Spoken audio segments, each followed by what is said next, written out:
This is Jennifer Sertl from Studio A3R.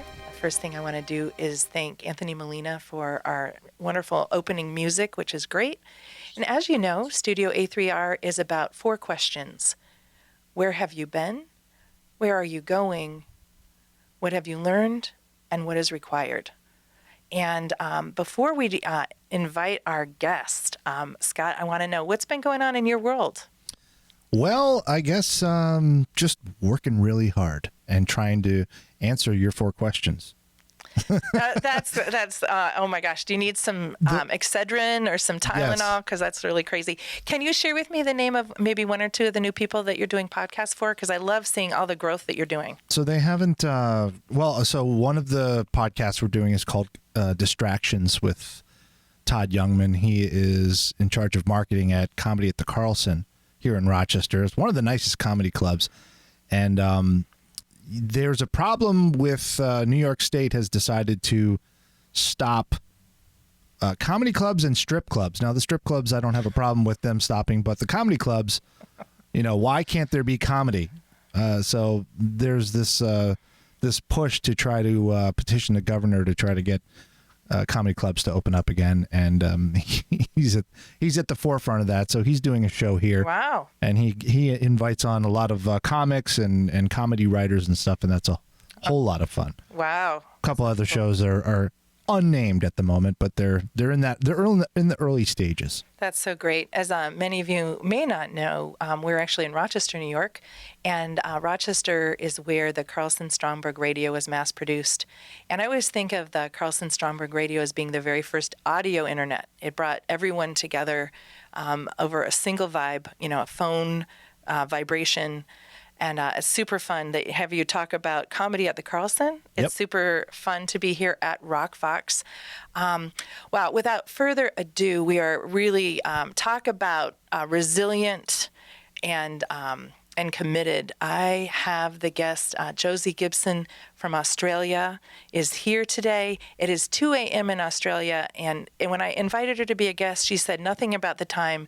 She said, "Oh, I cannot wait." So you get extra resilience points for just being here with us right now. Well, it's an absolute pleasure, Jen and Scott. So I don't like to call you anything. My first word of calling you anything, I feel like calling you a catalyst. But is there another, thought leader, catalyst? What do you like to be called, Josie? Well, look, I'm a former journalist, so I've been called a lot of things, and usually they're not very complimentary. I think that I suffer from the problem that a lot of catalysts suffer from, which is I'm comfortable in a whole lot of boxes and circles and nooks and crannies, so that being able to find a label is both difficult and probably a bit uncomfortable. So on our show, Scott and I have to actually put you in a box. So what box would you like us to put you in? And she won't fit in the box global for some girl. reason. I know. Okay, what did you want to do? I said that she won't fit in the box for some reason. I don't know why. So for some people, we put producer, Sensemaker. What would you like us to put for you? Look, I'm probably a convener at heart, more than anything. Convener. Oh, that's beautiful. I really love that. So where have you been? Take us a little bit on your professional journey. Well, I talked about being global before. I think I popped into the world as a global citizen, but I grew up in regional Australia, so out bush, but ended up in Japan when I was 17, and that was the start of a lifelong love of travel and just being out there. Where have I been? All over the place. And I started out wanting to be a writer, and then somebody told me I would never make money being a writer. I should be a journalist. I think it was one of my high school teachers. So I ended up being a rookie journalist, not really knowing what that was, but I vividly remember coming back from Japan at the age of 17 and writing to Time magazine to offer my services as a journalist. And they were very polite, actually. They wrote back to me and said, "Thanks, but no thanks." I still have the letter. National Geographic, all of those glamour mags. That was where I set my sights. But I worked on the little town paper and worked in journalism around the world, knocked about a bit, got sick of that, worked in government for nearly a year, realised I wasn't cut out for that, and ended up in business doing all sorts of things. And for the last 10 years, I've been doing interesting collaborative work myself and in a couple of disastrous business partnerships that taught me a lot. So, and here I am today, just having a lot of fun, making a bit of difference, I hope. That's amazing. Are there any things that you learned in your journey that would help other people that, like, I can't believe a former guest of ours, or an earlier guest of ours, talked about the question, Peter Van asked the question about what's forbidden. And so he also conveyed a situation where in a young age he was told he couldn't do something. So I kind of wonder, what does that feel like to have someone, tell you to do a different path? And what are some lessons maybe that you learned in trusting and carving your own path? That's a really interesting question, because I was very, very rebellious at an early age, and I carried that with me for a long time. So if someone said left, I would go right. And I thought that was the way to go. And that drove me through many years of journalism. I was pretty nauseatingly righteous, I have to say. And it was only when I got out of journalism, and I look back now, that I realised that I wasn't really being rebellious, I was being reactionary. And so I thought a lot about what it meant to actually take a different stand to the status quo if you take the language out of it. And that was probably my biggest lesson of my life that caused me to really approach things differently. I was really good at throwing myself at issues and throwing myself at what I perceived to be problems and missing the point completely and bouncing back off the wall. And I thought, well, that's not a very sustainable strategy. So I have to learn a lot, how do people who make change happen actually do it better? And so I really started to observe people that I admired. And one thing I noticed, and actually Peter Van and I talked about this, about pace. I learned about pace and timing and the paradox of being patient when you're actually by nature very impatient. And so that's what I've been practicing. And, I think what we all learn, and maybe it's just age, but we're the proper role of ego if you want to do big stuff. There's so much that you've said. I want to make sure that the people that are listening to this program kind of go with us and pace with us. Can you go back and restate? I love the distinction you made between a protest versus a reaction. Did you make that distinction? Did I hear that correctly? Yes. Okay. Yes. Can you help us really, really make those differentiating pieces very, very crisp? I think part of it, when I look back at my younger self, I was wired to push back. And I would push back on behalf of everybody without actually analysing why or what the trigger was. And, my pushback was monumental and blistering at times. So it was completely ineffectual in terms of actually making change. And it was only when I started to understand that I was getting in the way of the very thing that I was trying to achieve or help people achieve that I had to admit that I was my own worst enemy, that my ego was the thing that I was serving when I was reacting, not what I was trying to do. And so I trained myself so very early on, because I was exposed to Asian philosophy at a very young age, in Japan, waking up to Buddhist priests, as a teenager is a bit freaky when it's not your usual environment. I did start reading a lot of Asian philosophy at a young age, and I would do what is taken for granted now around mindfulness and meditation. I really worked hard to try and understand why I reacted so deeply. Mm-hmm. And part of it, I think I was just, born into the world born into the world's wounds. I could feel very deeply, but also I was just a bit immature.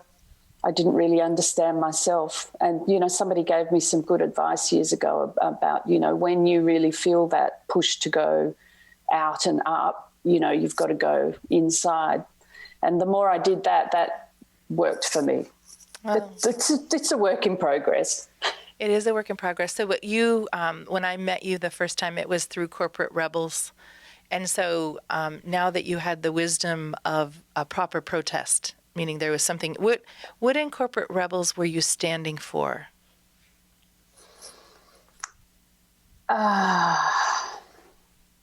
Well, there was a really strong sense.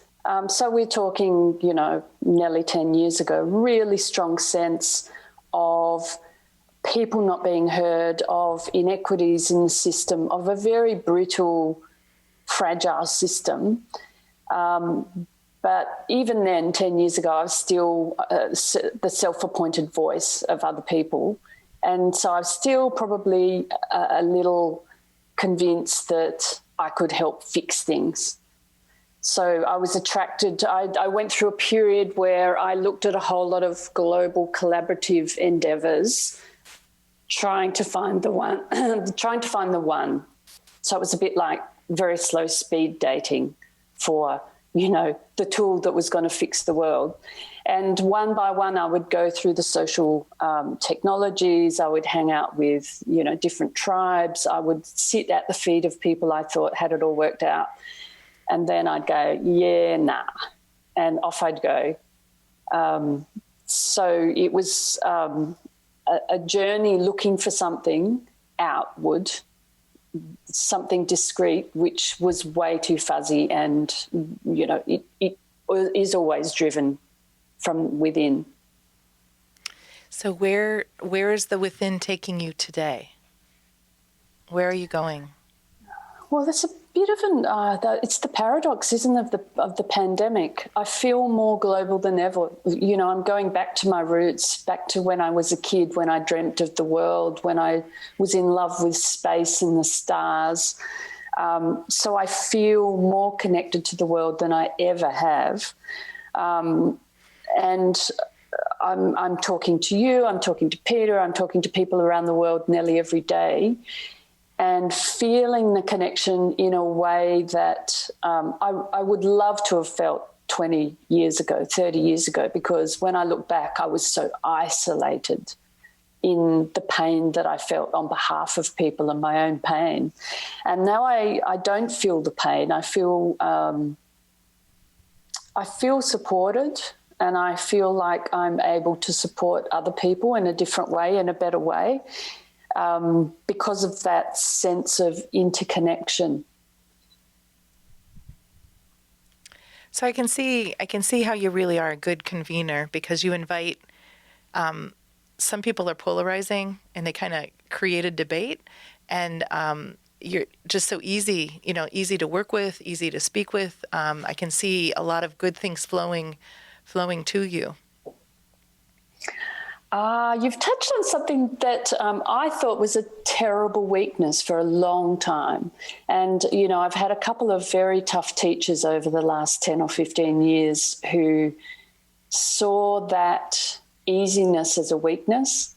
And I actually, I have done psychometric tests. I have a very low need to control. So once I went through a couple of bruising episodes where I thought, well, my ability to bring people together to have these conversations is not of value. And so I was quite lost for a while. And then I was given some good advice about this, because I thought, well, am I wrong? I'm not a controlling type. And they just said, well, it's not about control. It's actually about working out what you stand for and learning to stand your ground. And it was one of those, it sounds really silly, one of those light bulb moments, which was, oh, of course I have to stand my ground. And out of that, I started to look at what I'd done my whole life around bringing people together. I've always done it in some shape or form, small groups, large groups. Sometimes I've been paid to do it as a job, but, regardless, I've always done it. And now I can really see the value, particularly during the pandemic, where, people just needed to come together to sense make. And I realised that's what I've been doing my whole life. For some people on our program, the word sense make and to be a sense maker, because we actually, I think on Peter Van's, I think we might have used producer or maybe sense maker. But when you say the word sense maker, can you help people that are not familiar with that know what that word actually means? It means drawing on multiple sources of data, intelligence, to create a picture of what's happening in real time. It's such an intuitive exercise, and I realised, that I had been wired to do that from a young age. That I can sense an atmosphere almost before it happens, and that I can see that as a strength now, so I've been using it a lot more. And I can do it again, it sounds a bit grandiose, but I've been doing it at a global level for a long time, looking at the data, talking to people, doing exactly what I do in a small face-to-face group, but doing it at a global level, looking at those weak signals. It's what, good futurists like yourself do. But relying also on that deep intuition, to me, it feels like a swell. And I felt something like 2020 was coming about 5 years ago. And so I went to Europe for a few weeks to talk to people, to get a sense of where people were at. Last year I came to the US, as you know, for a few weeks. And that kind of helped confirm for me what I was feeling in the currents of time, if that makes sense. It does. How, I experience you as a very empathic, with your intuition, you feel things. And in our culture, we talk about thoughts. We don't talk about feelings. And a lot of people have a lot of anxiety. How can you be in the presence of anxiety without allowing it to come onto you?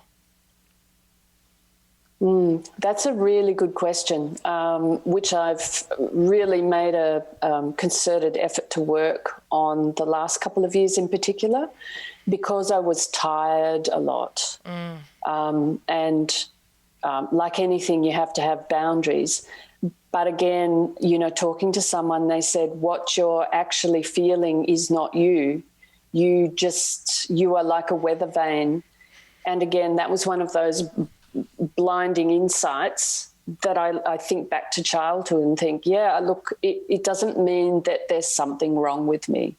It means that I'm just picking up everything. So I work quite hard at a cognitive level, but also as a somatic level to dissolve what I feel. And I've had to work quite hard during the pandemic. When I go out, we're back in quite stringent lockdown in Melbourne right now. So when I go out, so we're allowed out within a 5-kilometre radius, I pick it up. It's just like the radio tuning in. I can feel it in my chest. It's a very physical response of fear and anxiety. And so I note it, and then I have to relax into it and allow it to kind of sweep through me. Otherwise, it can be very difficult. And I've struck this quite a bit because in the Catalyst Network, quite a few people are deeply empathic and haven't had the benefit of some of the support and insights that I've had. And it can burn you out unless you work out how to control it. Do you have any, one of the things that I love about our 4 questions is we really want to know, how are people preparing, It's not so much what you've done already, but how it is that you're creating space for yourself for where we're emerging. Do you have any practices that you'd be willing to share with us that allow you the kind of grounding that I experience? I experience grounding from you. I value the grounding that you offer. And I'm just wondering, are there any exercises or any disciplines or rituals that support your practice? One of the big ones of the past few years is to detach from busyness. And again, that has proved to be really valuable over the months of the pandemic, because the collective fear and anxiety and panic that I experience from other people can be overwhelming. So just in a practical level, I've had a lot of people want me to do work with them, collaborations, build stuff together. And I've been very selective about what I do, because I'm saving my powder, if that's the right term. I'm saving my powder, saving my energy for the main game. And I've felt very strongly that it's coming, in the next 12 to 18 months, the kind of work that we've been trained for, if you like. The creative work, the transformational work is really going to be asked of us, and I just want to be ready and fit and not tired. So I've taken a very conscious decision, particularly over the last 3 months, to actually, I won't say do as little as possible, but really kind of clear the slate. So I've been doing more creative stuff than I would normally. I've been doing more gardening. I've been kind of literally grounding myself in the things that matter, because I think when we need to move quickly. That's just the sense that I have. Wow. If there's a 24 to 30-year-old listening to the program that feels the need to prove their worth in a really linear way, what advice do you have for them? Oh, well, if they're anything like me, they wouldn't listen to any advice. I love that. And I'm not a big believer in giving advice, which sounds really odd. I would just encourage them to hang out with a range of people of different ages and go where their energy takes them, because that's a really special, exploratory, brash time of life. And I look back at myself, I'd edited a newspaper, I'd been married once, I was on the way to being divorced once by then, I'd lived in 2 countries, I just was just pushing the boundaries. And I think we kind of need that rough energy, that rough and tumble exploration, because you do become, most of us become a bit more measured as we get older. But it helps. I was lucky when I was that age too. I did have mentors looking out for me.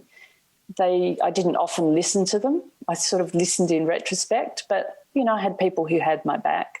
And that's one of the ironies when you feel like you're isolated. You usually do have people there who are looking out for you, who probably understand you more than you think.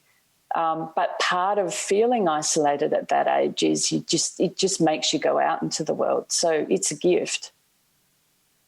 Wow.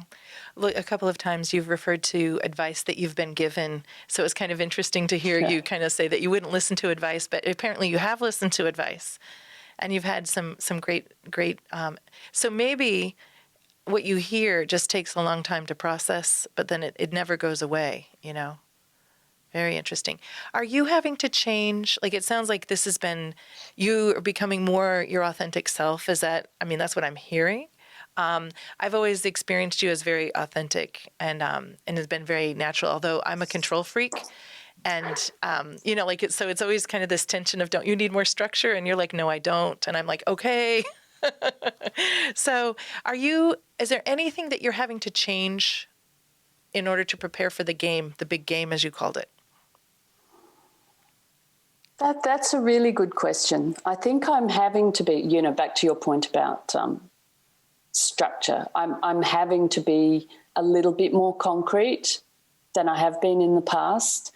And I know in a business sense, one of my strengths, but also one of my challenges has been how I hold a vision of what's coming is very, very different to how sometimes my collaborators have held a vision.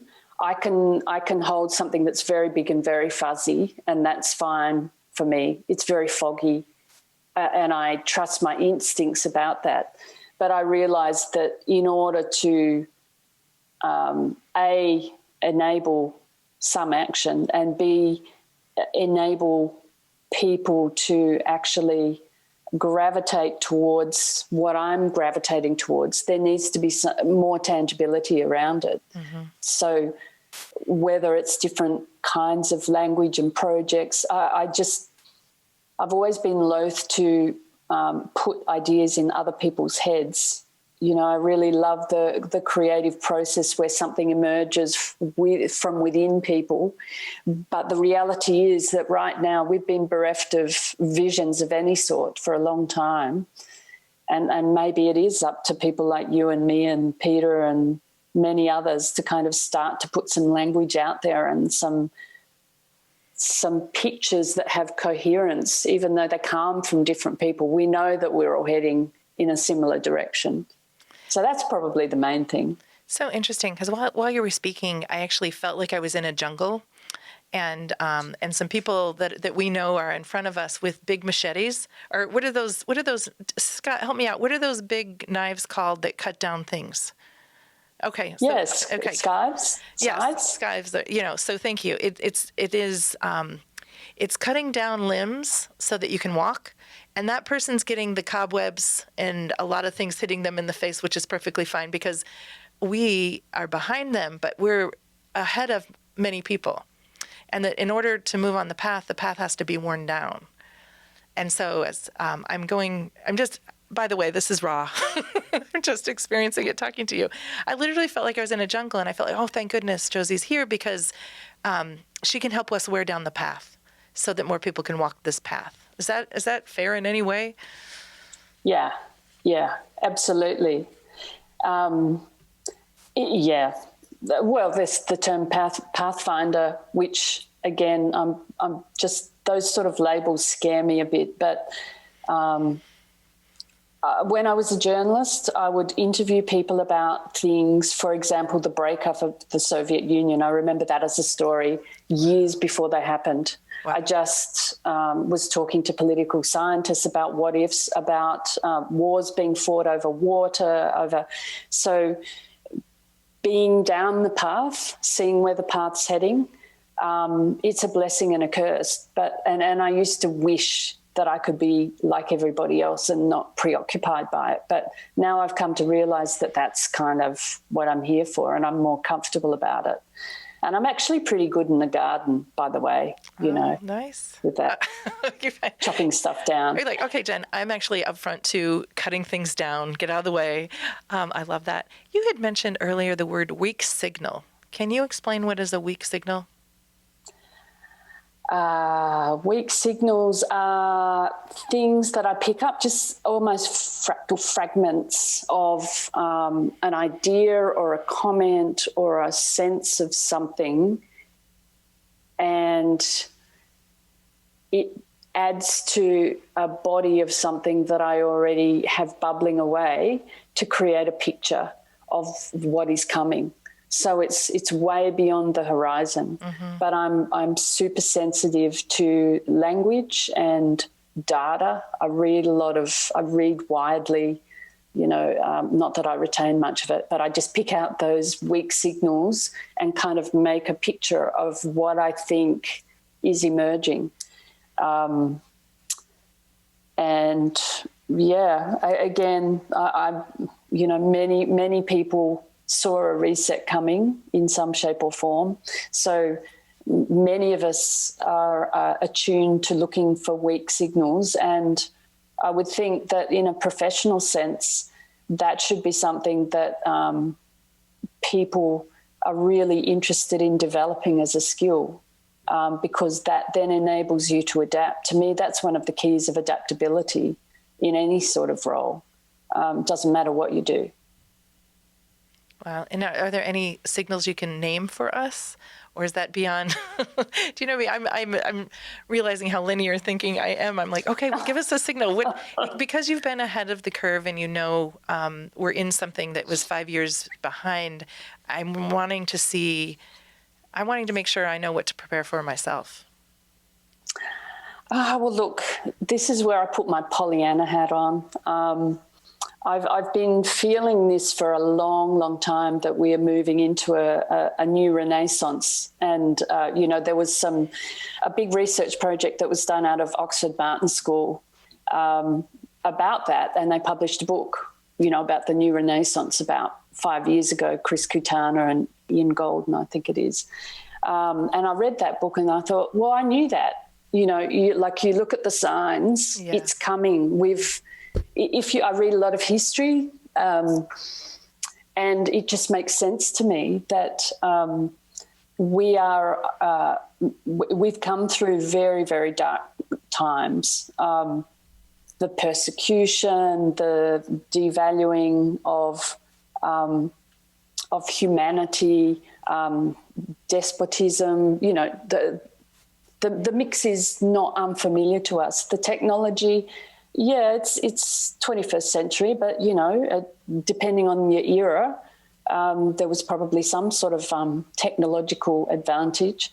But we're coming through it. And, the only thing that saves us, as humans, is beauty and creativity and learning and all the things that we know to be true. And I realised when I was sort of formulating this idea, and I talked to a few creatives about it a few years ago, and they were, really struggling to make a living. And I said, it's coming. And I don't know how, what the business models are for creative practice, but they will look very different to what we have in the early part of the 21st century, because I think the old edifices, and I put cultural institutions in that as well, they, on the whole, some have served us well, but others haven't. So they will crumble along with a lot of other stuff that no longer serves us. So through that process, we have the opportunity to create what does serve us. And that's why I think, the focus on learning, on the value of relationships, going back to those salons of the old Renaissance, the medieval Renaissance, that's where we will just see such a flourishing. So I'm really, I think the future is really bright, but we've got to go through some bumpy times to get there. That's part of that creative destruction cycle. I didn't tell you I'd be doing this, but I'm actually wondering, as I'm beginning to close our interview, which I hope we have many more conversations to have, you and I together. But I love the fact that you love Walt Whitman's Song of the Open Road. And I'm wondering if you could maybe read, maybe 5 to 6 lines from that, because it seems a really elegant way to close this conversation, because it's about the future that you're helping create space for, actually. Yeah, thank you. I had this read at our wedding when I was married. Wow. I have a dear friend who in the UK, he works for the BBC and, very polished broadcaster. She started crying when she read it, and it brought the house down. I find it just resonates for me on every level because, I'm a wanderer.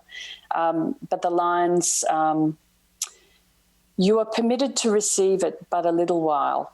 Afoot and light-hearted, take to the open road, healthy, free, the world before you, the long brown path before you, leading wherever you choose. Say only to one another, Camerado, I give you my hand. I give you my love more precious than money. I give you myself before preaching or law. Will you give me yourself? Will you come travel with me? Shall we stick by each other as long as we live? Wow. That's so beautiful.